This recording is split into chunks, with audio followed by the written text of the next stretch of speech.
nome é Judy. Queria perguntar se em algum momento da sua vida você teve que escolher entre carreira, seguir por algum caminho profissional, ou se relacionar, constituir família, enfim. Essa é a minha pergunta. Obrigada pela pergunta. Olha, até hoje eu não tive que escolher, mas porque eu fiz escolhas que viabilizaram isso, você entende? Então eu acho que se eu tivesse ficado na trajetória de carreira que eu tinha, muito provavelmente eu teria que me colocar numa posição de escolher um caminho ou outro.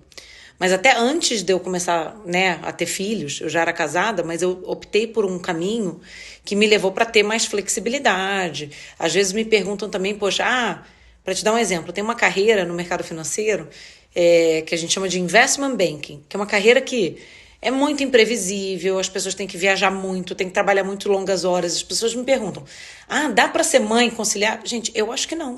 Eu acho que se você tiver numa carreira que realmente o nível de exigência e falta de flexibilidade é tão alto assim, aí vai acabar tendo que ser uma escolha. Mas eu, ainda bem, acabei fazendo escolhas anteriores que me viabilizaram poder equilibrar os dois. Eu sou o Paulo. Eu sou a Marina. E tem um bebezinho a caminho. A gente quer saber qual que é o melhor investimento que a gente pode fazer pensando no nosso futuro e o futuro dessa criança. Ai, parabéns pelo bebê, que alegria, que bênção, que ele venha com muita saúde. Parabéns, parabéns. Eu acho que vocês já estão começando bem, já começando a pensar nisso agora. Depende muito de que objetivo financeiro você tem em relação a esse investimento. Mas o maior investimento que vocês podem ter é ter, de fato, um planejamento, uma disciplina financeira bastante bacana, né, consistente, investir, guardar dinheiro com consistência, investir com bastante consistência. Eu acho que pensando no longo prazo, pensando assim, quando ele for adulto, pensando na faculdade, eu gosto muito de investimentos em ETFs, né? Em ETFs e principalmente com exposição a dólar. Então, eu gosto muito de ETF, por exemplo, do S&P, né? Que te dá uma exposição às melhores empresas do mundo e que está em moeda forte. Né? No Brasil, a gente sempre tem que pensar nisso, em preservação de patrimônio em moeda forte. Tá bom? Parabéns pelo bebê. Eu queria fazer uma dúvida para o empreendedor que está crescendo uma rede de franquia, mas não conseguiu fazer com que a cultura dessa empresa, que hoje está instalada em São Paulo, atingisse o nível Brasil. Qual dica você daria para replicar a cultura que já funciona em São Paulo poder funcionar em outros estados? Bom, parabéns pelo negócio, né? Que está crescendo, está expandindo, inclusive para outros estados. Que bacana.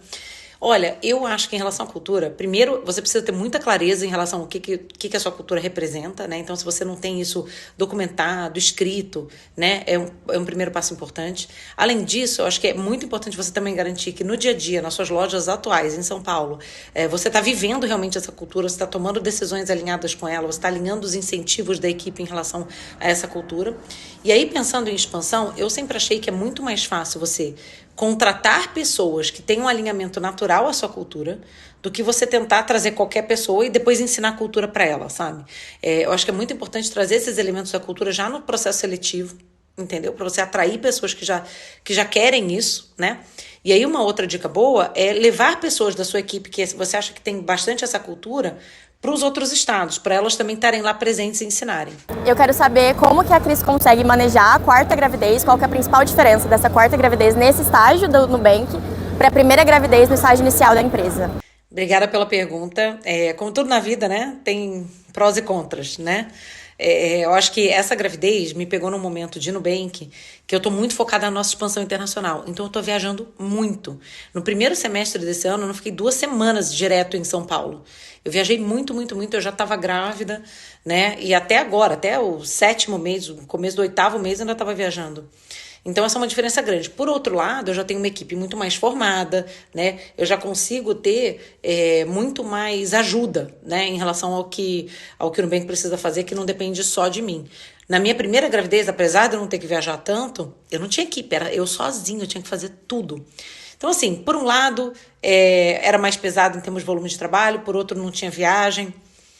Faz parte. Uma outra grande diferença agora é que eu também estou bem mais velha, né? Minha filha mais velha fez 10 anos.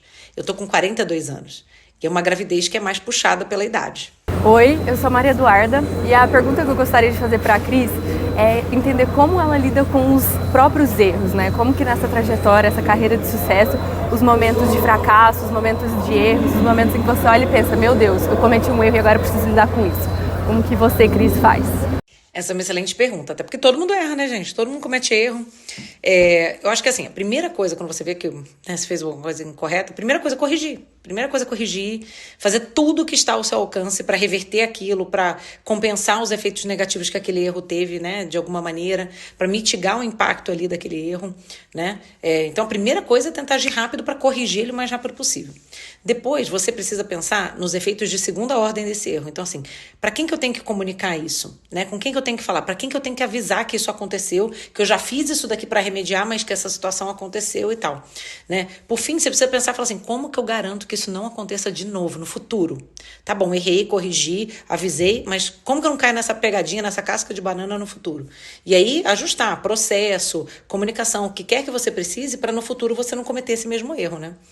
E depois, gente, é virar a página, porque a pessoa também fica remoendo, arrastando corrente de um erro que aconteceu, que não tem mais nada que dê para fazer, também não adianta, né?